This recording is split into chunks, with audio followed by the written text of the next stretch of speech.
Bom, boa tarde a todos. Este é o meu trabalho de projeto de doutorado, orientado pela doutora Sandra Golfinetti Pazotto, e trata sobre a relevância clínica do ultrassom de mãos e punhos e dos anticorpos antipeptídeos citrulinados na síndrome de Sjögren primária. Por que estudar ultrassom de mãos nos pacientes com Sjögren primário? Porque a manifestação extraglandular mais comum nesses pacientes é o quadro articular. Afeta mais que 50% dos indivíduos em algum momento da vida. O quadro mais comum é de artralgia, mas pode existir uma poliartrite simétrica, principalmente de mãos, totalmente indistinguível de uma artrite reumatoide, exceto pelo fato de ser documentada por raio-x como não erosiva. Com relação ao ultrassom de mãos, eu já tenho experiência há 10 anos com ultrassom, e fora eles têm também há mais tempo, e nós já temos alguns trabalhos, 2 na literatura, estudando ultrassom nas mãos de Sjögren. E o que eles mostraram foi a detecção de sinovite subclínica em muitos pacientes, principalmente em punho, e a presença de erosões em 12%, e tenossinovites também de forma inesperada nesses pacientes.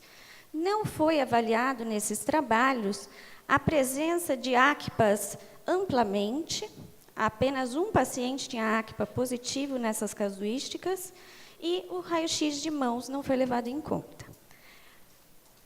Com relação aos ACPAs no Sjögren, eles são marcadores da R, como a gente viu na brilhante aula do Dr. Luiz, mas já foram descritos no Sjögren primário. O anti-CCP, descrito em 6,9% a 22% dos pacientes, e o antivimentina citrulinada mutada em 14%, com a significância clínica ainda não bem definida. Alguns associaram com quadro articular, outros não. Então, os objetivos do meu trabalho é avaliar os achados ultrassonográficos de mãos e punhos na síndrome de Sjögren, que foram sintomáticos em algum momento da vida, comparando com a radiografia simples e o exame físico articular, e buscando diferenciar a origem da dor nessas pacientes, correlacionando com o score de atividade de doença e com a presença dos ACPAs.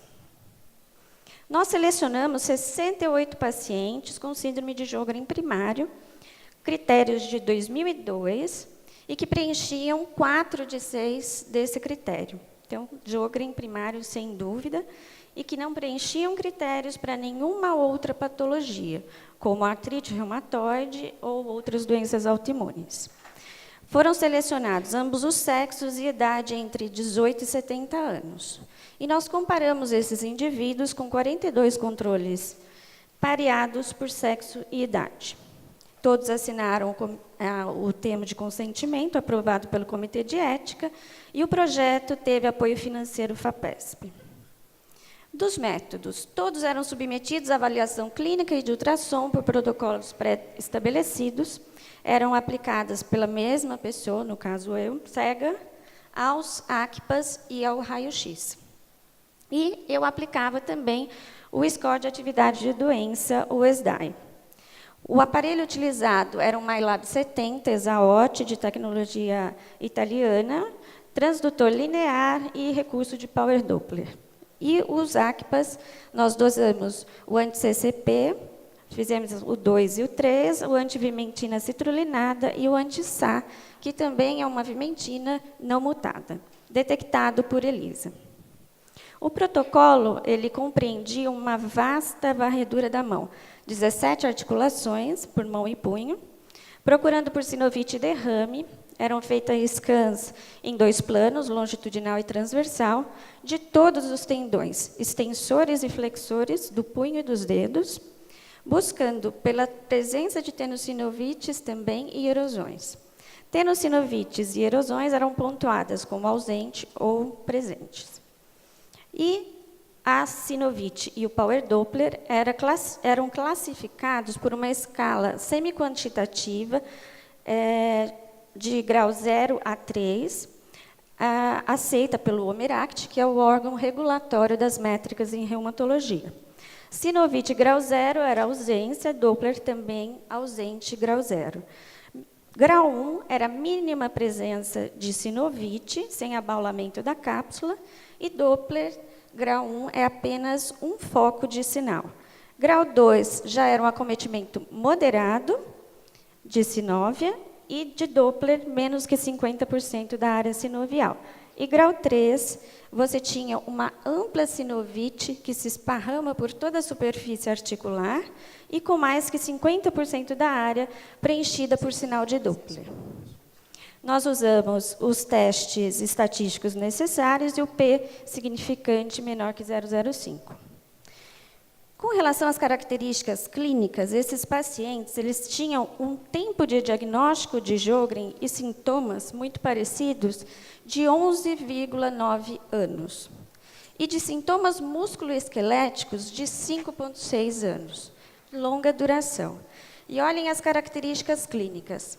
Todos tinham xerostomia, xeroftalmia 98%, parotidite 60%, e a artralgia, somando a artralgia e a artrite, eles chegavam a 100%, né? E, além disso, apresentavam características de Sjögren em outros órgãos e sistema, como vasculites de membro inferior, acometimentos neurológicos e também a presença de linfoma em 2 casos. Então, não tínhamos dúvida que esses pacientes configuravam Sjögrens primários. A presença dos autoanticorpos está aqui ilustrada.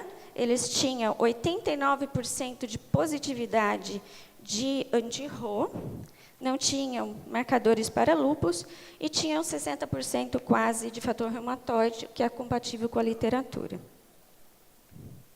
Com relação aos achados da ultrassonografia, dos pacientes, dos 68, 58% estavam sintomáticos no dia do ultrassom.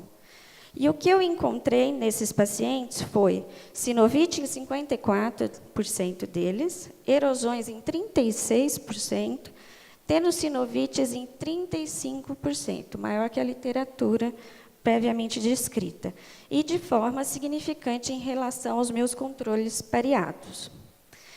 Aqui é ilustrado o grau de sinovite, que é muito semelhante ao de Doppler, então optei por mostrar apenas o de sinovite.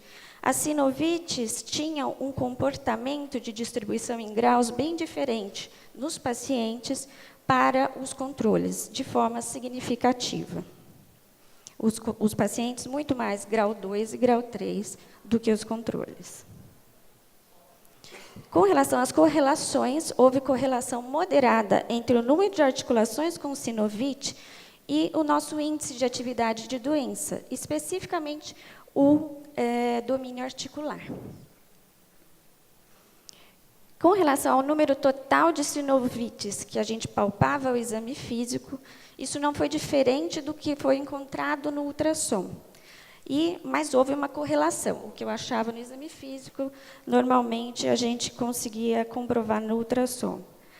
Houve uma correlação moderada entre o número de tenossinovites e o número de articulações dolorosas, o que é extremamente importante nesse trabalho. Com relação às erosões, detectou-se 9 vezes mais erosões do que o raio-x, 6 no raio-x, 58 no ultrassom. E com relação aos ACPAs, nós tivemos 11 pacientes com anti-CCP positivos, 27 com antivimentina e anti-SA em 8 pacientes.